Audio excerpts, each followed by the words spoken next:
অসুস্থ বাচ্চাকে রেখে আমার 2টা রাত জেলখানায় কাটাতে হয়েছে। অবর্ণনীয় কষ্ট সহ্য করতে হয়েছে।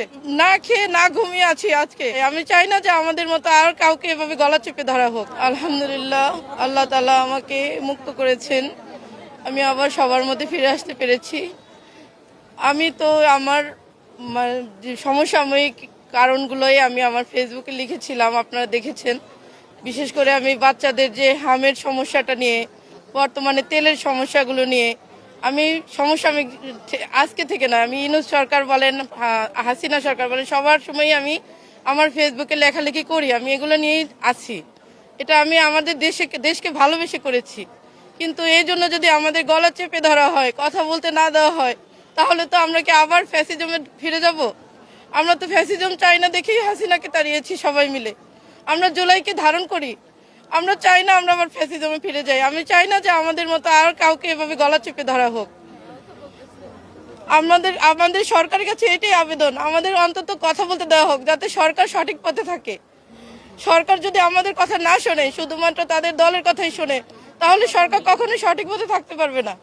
তাদের বিরোধী দলের কথাও শুনতে হবে, জনগণের কথাও শুনতে হবে। জনগণের পক্ষ থেকে যদি তারা কথা না শোনে, না বোঝে, তারা সেই জনগণের ম্যান্ডেট নিয়ে তো সরকারে গেছে। সেই সরকার যদি জনগণের না হয়, তাহলে আমরা এই সরকার দিয়ে কী করবো?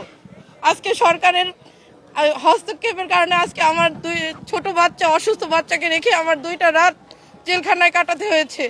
অবর্ণনীয় কষ্ট সহ্য করতে হয়েছে। না খেয়ে না ঘুমিয়ে আছি আজকে 2টা দিন পর্যন্ত। এই কষ্ট তো পাওয়ার জন্য আমরা এই সরকারকে নির্বাচিত করিনি। আমরা চাই আমাদের সামনের দিনগুলো অন্তত আমাদের কথা বলতে দেওয়ার সুযোগ দেওয়া হোক। আমরা কিছু করব না, আমরা শুধু বলবো, আমাদের বলার সুযোগটা দেন অন্তত। আমাদের মত আমরা যেন তুলে ধরতে পারি, আমরা এটাই চাই, আমরা এই আশাই ব্যক্ত করি।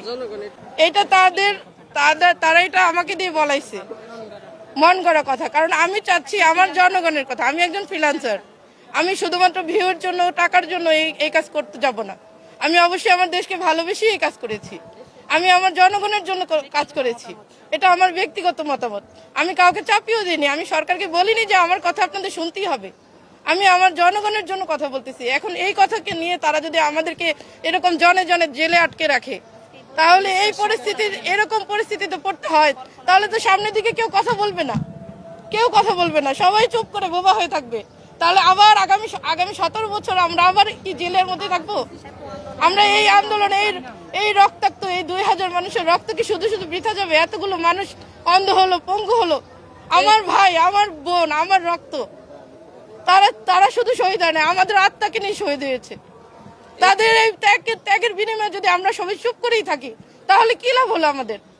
এই বাক স্বাধীনতা আমরা ফিরে আনতেই তো এত রক্ত দিয়েছি।